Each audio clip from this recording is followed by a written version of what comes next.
Hello and welcome. Today I'm going to show you the internals of a 4-cycle weed whacker. So, string trimmer. As you can tell, it's pretty funky looking. Covered in mud. If you recall on the news how Louisiana flooded, this was under about 6 feet of water. The motor still spins over, but you can listen to the bearings.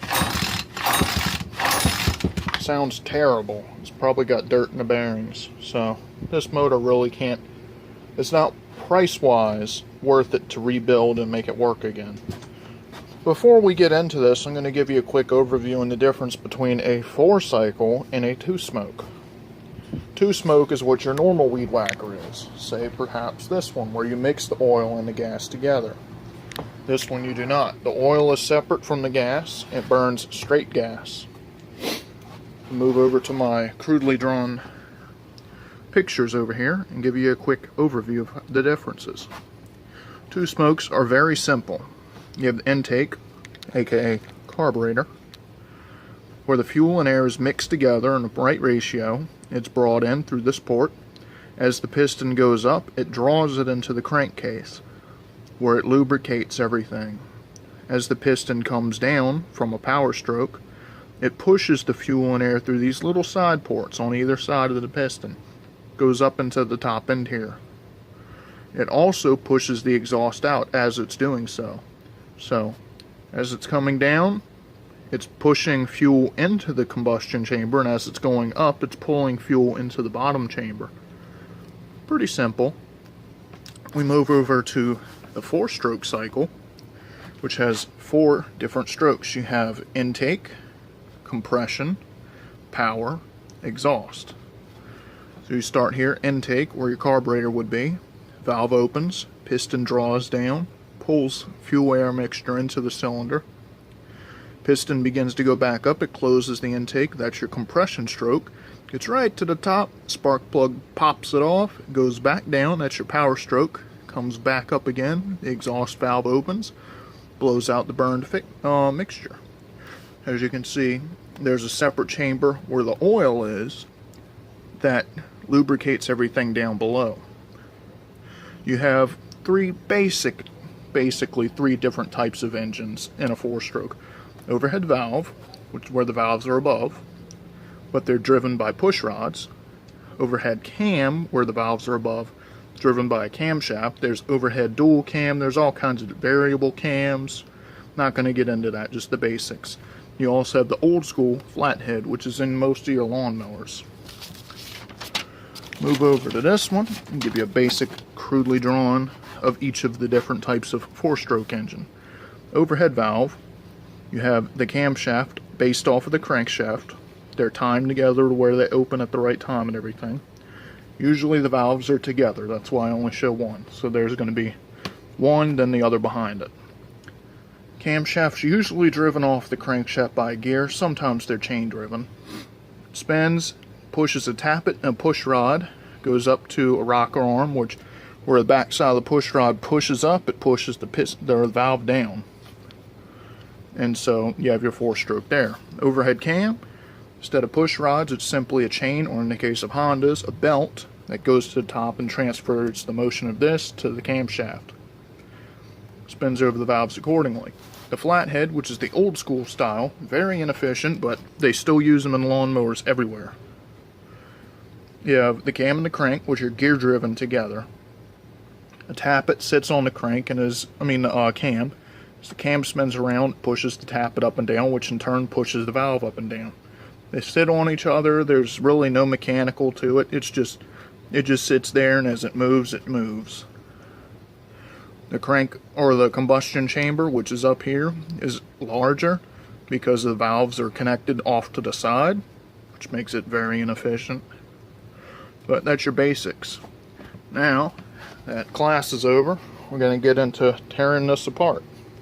So I will be right back. So I'll have the implement pulled off the weed eater head. I may use it on another one because that's still good. But it's just a few screws to pop these pieces of plastic apart. But I'm going to see if I can't set you up to look down upon what I'm doing so you can watch me take every little screw out. I'm going to cheat a little bit tonight and use impact gun. but we will continue. Alright, got you mounted about as best as I can get it. So, you have the hands. We're going to get started. There goes a nut. You can get a good picture of the mud.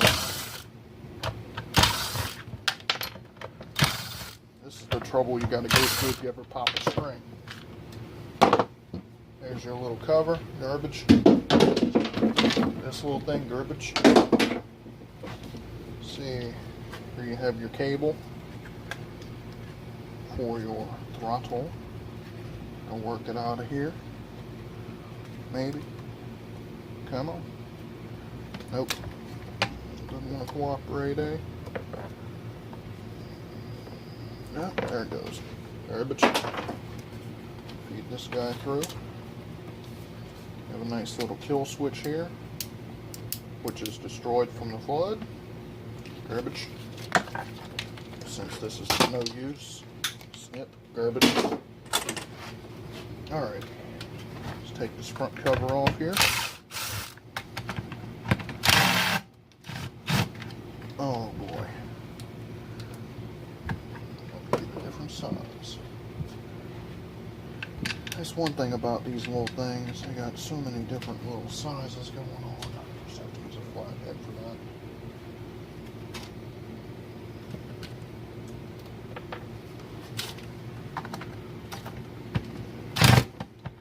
Wow, that was on there. Come on. Bite. There we go. Use that one.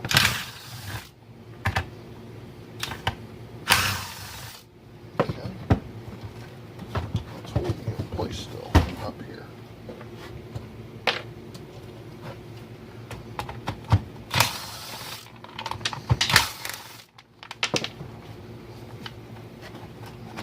Ready to pop off. There's your pull string.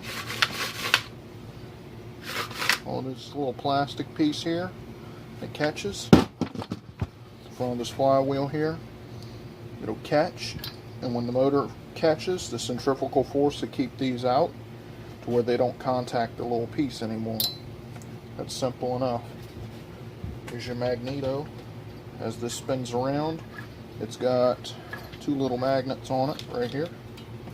You can see they stick. As they pass by, there's a bunch of windings inside of here. As it passes by, it makes a nice little current. That's where you get your spark from. What we got? Moving along to some more wires. This thing is still full of oil, so it's probably going to make a huge mess. Holding you on plastic clips. There we go. Garbage. What else? Oh, that's it. Garbage. Fuel tank.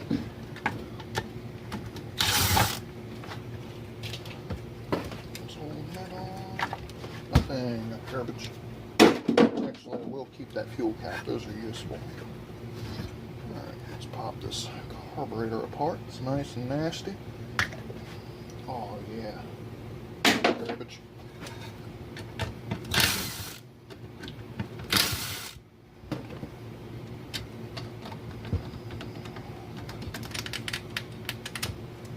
Ah, here you go. This you don't see on a two-cycle weed whacker. This is a vent line from the crankcase. This lets all the vapors and stuff work their way out as it's running. And the EPA forces it to go back into the motor.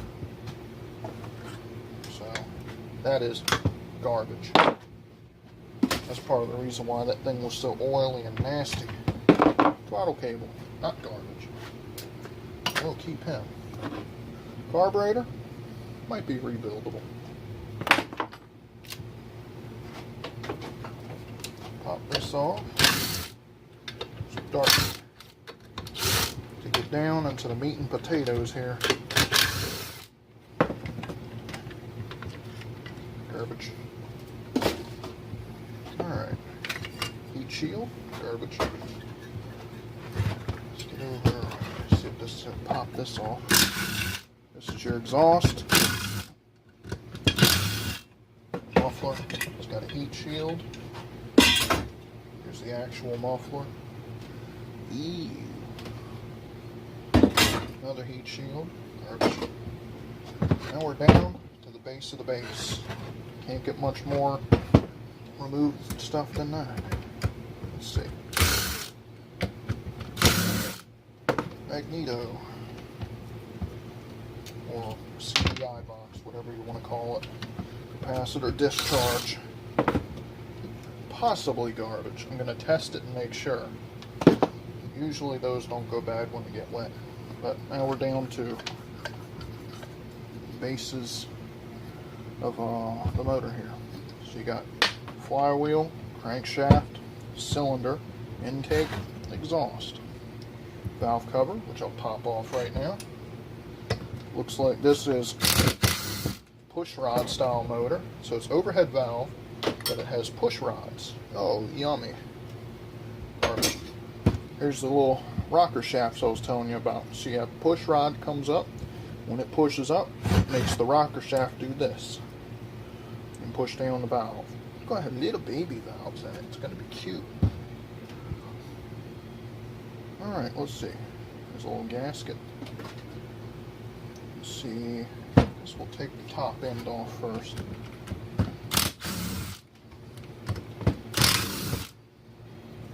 Oops.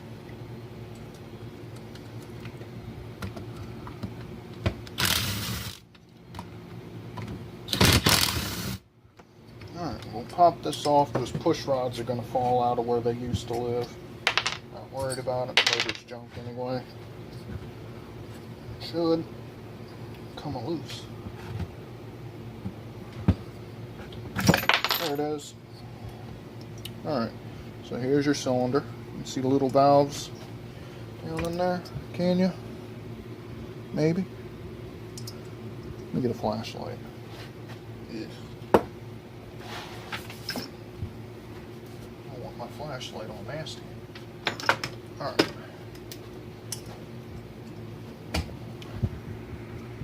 Maybe you can see them now down in there. This is the spark plug hole where you see my finger. But see, I push down on it, makes it open. That's the exhaust valve there. And the intake valve over on the other side. Okay. Now we're down to another lesson I forgot to show you earlier. So we got a little more school. We have the piston here, which I have to show you some. But here's your camshaft. This one happens to be gear driven. So as I spin the crankshaft around, you can see that little gear moving. And it moves this little piece here. This is what activates your push rods. These guys. They sit in there and they reach up to the top, and when it comes time, it opens the valve just by moving up. Simple enough, eh? Piston. If you notice, this one has many rings. Many rings indeed. Clean it up a little where you can see. Alright. Focus. Come on, camera. Focus. It's not going to. Anyway, there's 3 rings. You have a compression, upper, compression, lower, and oil control rings down here. The wavy looking one. It's actually 3 little rings put together. There's a top one, the wavy one, and a little one on the bottom. That's how you can tell a 4-stroke piston from a 2-stroke piston. I'll set this to the side here, and here we have a 2-stroke piston, 2-smoke. It has 1 ring. Sometimes they'll have 2, but the only ring it needs is just a compression ring. And see, I have one here on its crankshaft still. So as the crankshaft spins, moves up and down. Fair enough. Alright, I guess we'll get into the dirty bit. I don't know if I can pop that flywheel off or not. Probably not. I'll try and get into where that valve guide is. I do know I'm going to have to pause this for a minute and dump all this oil out. So I will be right back. Alright, well, I said oil. It was more like sludge. Brown, nasty sludge. Alright, piston simply just slips off the crankshaft. This little thing here is called a dipper or a flinger. it does is it dips down into the pool of oil in the bottom of the motor as it's spinning around on the crankshaft. Let me do it this way. So this is exaggerated as it does like this. This little dipper flings oil up and it gets underneath here in the skirt, lubricates everybody, makes everybody happy. Let's see, I dumped out as much as I could, but it's just going to make a mess and I know it. So, before that, more napkins. This is going to be dirty, dirty, dirty.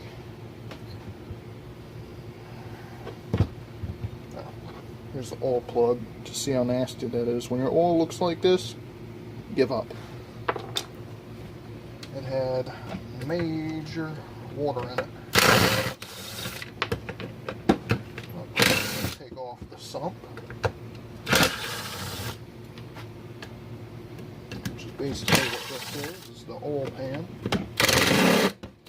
Oh, another one. Always got to be one that's got to be something else. Got to be a problem. Oh, we're starting to make a mess now. There we go. Yummy. Let me contain this. So you can see it all just globbing out of there. It's nasty. Put this in there for now. Now here's something you don't see every day. There's cheap and then there's cheaper. Instead of, making a crankshaft, that is, this one's made out of that metal powder and they just press it to get it in the shape. This one, they cut 5 of the same piece of metal and pressed it together. But all in all, this is your basics of the motor. Here's your crankshaft. As it goes up and down, the piston moves. Make it work and spin. So your piston sits on here, does its thing.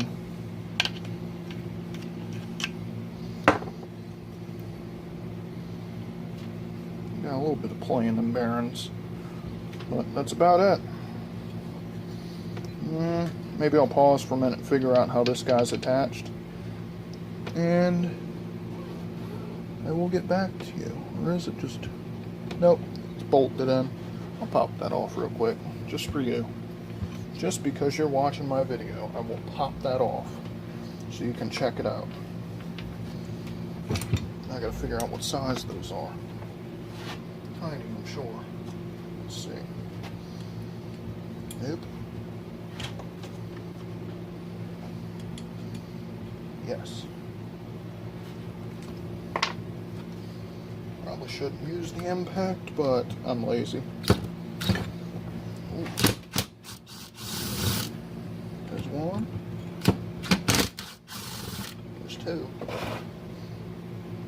This is just a little keeper. Ah, there you go. One cam gear. As you can see, as I spin it in front of you. Uh-oh. Oh, never mind. Okay.